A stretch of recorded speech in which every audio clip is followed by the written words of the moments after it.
China, um vírus misterioso surgiu na cidade de Wuhan. O vírus é uma variante do coronavírus, mas se sabe muito pouco sobre ele até agora. 2 pessoas que tiveram o vírus morreram. A China concentra a absoluta maioria dos casos desse novo coronavírus. São mais de 17 mil. Um turista chinês morreu em Paris. Os casos da doença passam de 9.300 em 20 países. O Brasil tem 433 casos suspeitos do novo coronavírus. No mundo inteiro, o número de pessoas infectadas pelo novo coronavírus passou de 100 mil. WHO has been assessing this outbreak and we're deeply concerned that COVID-19 can be characterized as a pandemic.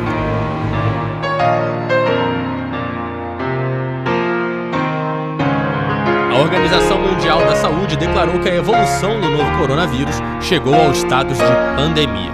A classificação veio no dia 11 de março, tardiamente segundo alguns especialistas, quando mais de 100 países foram afetados pelo vírus, incluindo o Brasil. Ao todo, 118 mil pessoas já contraíram a doença ao redor do mundo e as mortes já passaram de 4.300, a maioria na China e na Itália. O nome pandemia é usado quando uma doença não se restringe apenas a uma região, mas está distribuída por todo o planeta. A OMS diz que a nova classificação não muda a maneira de reagir ao vírus. Os países afetados devem agora ampliar as ações que já vêm sendo feitas nos últimos meses. O diretor-geral da OMS, Tedros Ghebreyesus, disse que a mudança representa uma nova etapa do combate à disseminação do coronavírus, mas que a palavra pandemia deve ser usada com muita responsabilidade para não gerar pânico.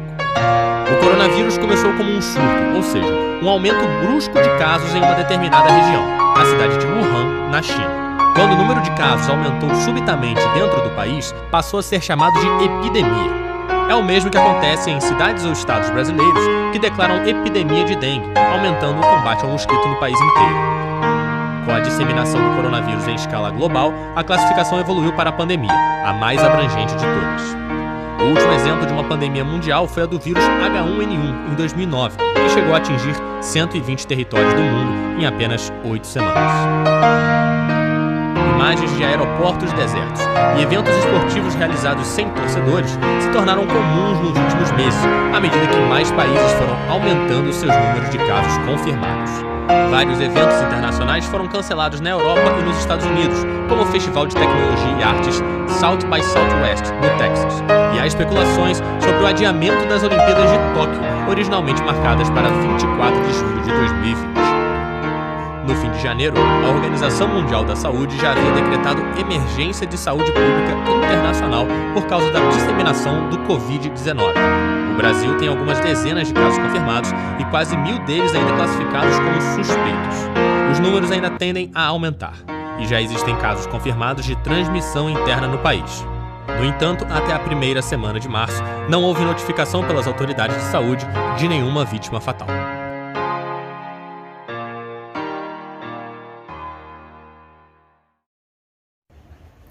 Olá, eu me chamo Roberta, eu tenho 15 anos, sou um estudante e eu vou fazer um relato de como a pandemia afetou a minha vida. No começo de 2020, eu entrei numa escola nova, não sabia direito o que estava fazendo nem o que queria. Na verdade, nunca dei importância à vida acadêmica, sempre achei tudo muito chato, acordar todos os dias para ir para a escola de manhã cedo. Eu tinha alguns colegas, mas nenhuma amizade de verdade. Eu gostava de algumas coisas, conversar sobre músicas e séries com os colegas. Eu, na verdade, nunca fui próxima de ninguém. Ia só pra escola e pra minha aula de música, que, aliás, eu amava. Quando chegava a hora de ir pra aula de música, era a minha parte favorita do dia. Lá era quando eu me sentia feliz e conseguia esquecer todos os meus problemas. Quando chegou a pandemia, que eu não precisei mais ir para a escola, eu até que gostei do início. Aproveitei de março até maio como se fosse férias. Fiz tudo o que eu queria, na hora que eu queria, mas também só passava boa parte do meu tempo no quarto com o celular na mão. Depois que passei esses meses, eu percebi que eu estava sozinha.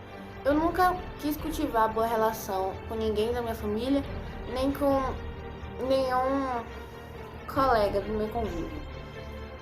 Mas então, a sensação de férias para mim já tinha acabado. Eu não via mais graça em nada do que eu estava fazendo antes. E aí eu enlouqueci. Foi aí que eu percebi que eu nunca dei importância às pessoas ao meu redor. Só achava tudo um saco. E eu me arrependi bastante de não ter dado valor às coisas ao meu redor. É aquele ditado, né? A gente só dá valor quando perde. E foi bem isso que aconteceu. E aí eu percebi que a pandemia só iria acabar assim que tivesse a vacina para todos. E eu teria que suportar tudo aquilo por muito tempo. E eu fui começando a ficar muito mal, não tinha forças para pensar no meu futuro. Eu perdi as esperanças em tudo. Eu cheguei a pensar até que aquele real seria o fim do mundo para mim. E as aulas de músicas, que era o que eu mais gostava, então, não tinham mais. Depois de um tempo, foi aí que eu comecei a planejar o meu futuro, traçar metas, e foi refletindo muito que eu finalmente percebi que a escola, o que eu nunca dei tanta importância, seria o caminho mais adequado para eu conseguir o que eu quero na minha vida. Foi na pandemia que eu percebi que eu era egoísta, que eu não valorizava as coisas que eu tinha. Eu não conseguia ver as coisas boas com aquela minha cabeça de antes. Eu tive que mudá-la e foi refletindo muito. E agora eu pretendo ser a melhor pessoa que eu conseguir no meu futuro e certamente irei valorizar muito mais os meus dias e os meus momentos de felicidade.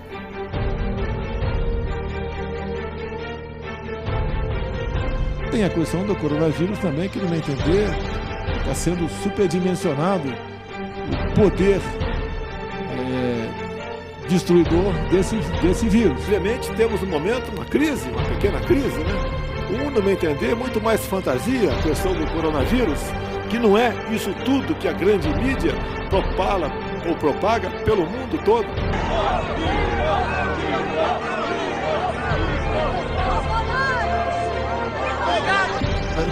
Depois da facada não vai ser uma gripezinha que vai me derrubar, não, ok? Se o médico ou o Ministério da Saúde me recomendar um novo exame, eu farei. Caso contrário, me comportarei como qualquer um de vocês aqui.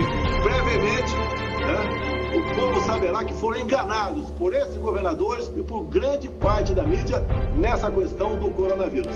No meu caso particular, pelo meu histórico de atleta, caso fosse contaminado pelo vírus, não precisaria me preocupar. Nada sentiria ou seria, quando muito, acometido de uma gripezinha ou resfriadinho. Eu acho que não vai chegar a esse ponto, até porque o brasileiro tem que ser estudado. Ele não pega nada, vê o cara pulando em esgoto ali, sai, mergulha, tá certo? E não acontece nada com ele. O vírus está aí, vamos ter que enfrentá-lo. Vai enfrentar como homem, pô, não como moleque. Vamos enfrentar o vírus com a realidade, é a vida. Todos nós iremos morrer um dia. Medinho de pegar vírus. Em tempos de pandemia, quando o medo, a ansiedade, a desesperança tomam conta da vida das pessoas, é tempo de perceber a fragilidade dos projetos humanos e relembrar a força da esperança. A pandemia tem lhe mostrado há um só tempo porque o ser humano carece de algo muito mais significativo para dar segurança e sentido ao existir. O grande problema é que o homem elevou tais categorias e cargos políticos à posição de veneração, tornando-os verdadeiros ídolos. E agora, a fé na ciência, política e economia se vê em ruínas. Às vezes parece que a vida se torna insuportavelmente difícil, ainda mais no contexto atual, onde somos forçados, para o nosso bem, de nos privar de várias coisas, como em alguns casos de se afastar de familiares, ou da normalidade de estar na escola com os amigos e professores.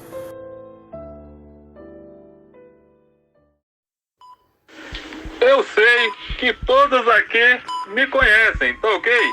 Sou Jair Messias Bolsonaro, presidente do Brasil. Eu fui deputado por 27 anos e só tive 2 projetos de lei aprovados. Não participei de nenhum debate político e só destilei ódio durante as eleições. Adivinha só? Ah, maconheiro! Mesmo assim, fui eleito e acho que ninguém foi enganado. Tem a questão do coronavírus, que no meu entender, estão superdimensionando o poder destruidor desses vírus. O que eu acho? Eu não sou médico, eu não sou infectologista. O que eu vi até o momento foi que outras gripes mataram mais do que essa. Mas a mídia corrupta, os maconheiros de esquerda, insistem em aumentar tudo isso para me desmoralizar, tá ok?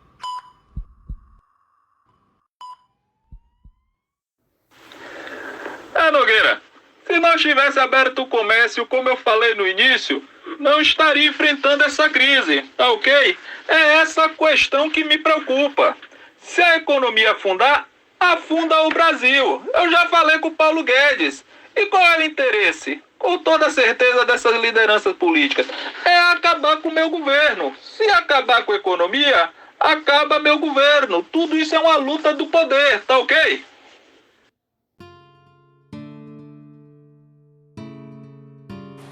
A nossa rotina e diversas outras coisas que já estávamos acostumados tiveram que ser mudadas. De repente, tudo mudou quando o isolamento social começou. Se afastar de tudo e de todos e, para completar a situação, acompanhar diariamente notícias ruins a todos os instantes.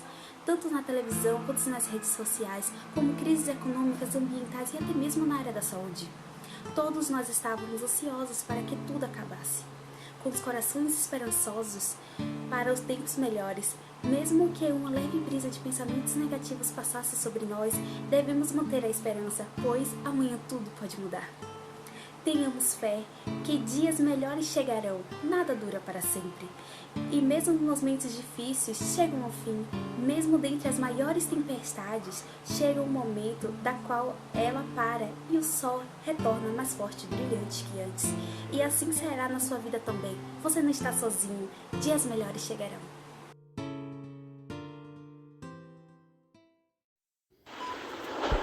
A esquerda, os comunistas, fala tanto das pessoas passando fome, tá ok? Mas eu não vejo isso.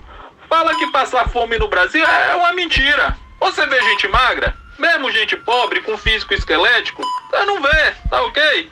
Tá aí, o que tem que comprar é fuzil. Dá um tiro no lugar do feijão, tá ok? A pessoa precisando de segurança, a gente precisa de segurança. Aí tem um idiota, compra feijão. Não, meu amigo, compra fuzil, tá ok? Ô Carluxo, cadê o meu fuzil, Carluxo? E não enche o saco de quem quer comprar o fuzil e pronto.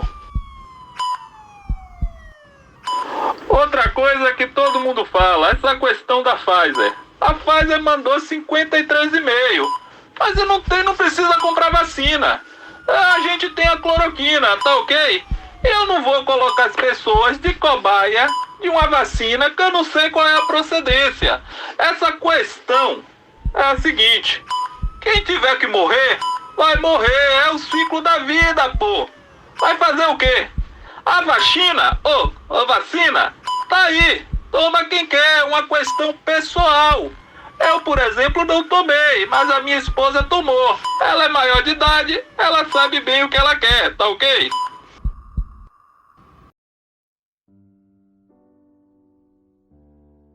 Oi, gente, me chamo Patrícia, tenho 32 anos e sou enfermeira há 8 anos. Bom, ser enfermeira não é nada fácil e ser enfermeira em tempos de pandemia é quase impossível. Ser enfermeira é você lidar com pessoas com doenças que você jamais poderia imaginar que existia. São coisas absurdas que a gente vê durante o dia. Mas nada é tão gratificante quanto você olhar para um paciente com um sorriso no rosto, indo para casa feliz e grato pela sua recuperação. E aí quando eu chego em casa, eu paro e penso: quem eu sou, quem eu fui e quem eu quero ser. Bom, eu já fui uma pequena garotinha que amava estirar sangue e quando chegava lá, a enfermeira me passava coragem, me passava força e me fazia não chorar. Quando eu olhava para o meu braço e via aquela agulha enorme, ela me acalmava e dizia que eu estava me cuidando, me prevenindo. Mas também já fui uma adolescente que via nos estudos uma oportunidade de mudar de vida e conquistar tudo que eu sempre quis. Mas tudo aquilo que fosse meu, pois nada que não seja meu me interessa. E também hoje eu sou, aquela pessoa que passa a coragem que eu gostava de sentir quando era criança. Hoje eu sou, a minha profissão demanda de mim esse poder de passar coragem, de passar força às pessoas, de passar esperança de que elas vão melhorar, de que elas vão ficar bem. Mas como é a vida do enfermeiro na pandemia? É muito difícil, gente. É muito difícil. Enquanto todos estavam em suas casas, enquanto o padeiro não foi trabalhar, enquanto a dona de casa não saía para comprar pão, O enfermeiro, ele saiu, ele foi trabalhar, Quando os fiéis não foram à igreja, Quando todo mundo estava em suas casas por recomendação, da OMS, os enfermeiros saíram, os médicos saíram de casa para ir trabalhar. Nós trabalhamos e trabalhamos muito mais, Estávamos lá todo dia na linha de frente contra a Covid-19. Nós saímos muito e muito mais, nos expomos muito e muito mais. Nós deixamos muitas vezes de tomar um café da manhã, de jantar, de tomar um lanche da tarde com os nossos para poder cuidar dos outros, Tínhamos que dormir separados, não podia tocar com quem a gente morava, por conta da tamanha exposição que é a vida de um enfermeiro. E hoje eu venho falar para vocês aqui que foi muito difícil realmente, porque enquanto muitas pessoas estavam em festas clandestinas, enquanto muitas pessoas estavam em paredões, estavam se reunindo com amigos em finais de semana, nós enfermeiros estávamos lá vendo cada dia dezenas de pessoas morrendo, enquanto o país assistia a milhares de pessoas morrendo pelos jornais. E é isso que eu venho falar para vocês. Quem eu quero ser? Eu quero continuar sendo essa pessoa que passa coragem, mas que também eu quero receber coragem, eu quero receber força, mas quero continuar transmitindo isso. E quero poder colher tudo aquilo que um dia eu plantei. Eu quero colher sorrisos e eu quero continuar passando sorrisos para as pessoas. E é isso, gente. Essa é a vida de um enfermeiro na pandemia.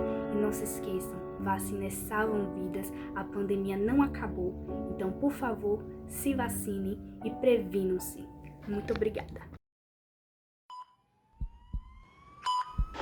Outra coisa que todo mundo fala, essa questão da Pfizer. A Pfizer mandou 53,5, mas não precisa comprar vacina. A gente tem a cloroquina, tá ok? Eu não vou colocar as pessoas de cobaia de uma vacina que eu não sei qual é a procedência. Essa questão é a seguinte: quem tiver que morrer, vai morrer, é o ciclo da vida, pô. Vai fazer o quê? A vacina, a vacina, tá aí, toma quem quer, é uma questão pessoal. Eu, por exemplo, não tomei, mas a minha esposa tomou. Ela é maior de idade, ela sabe bem o que ela quer, tá ok?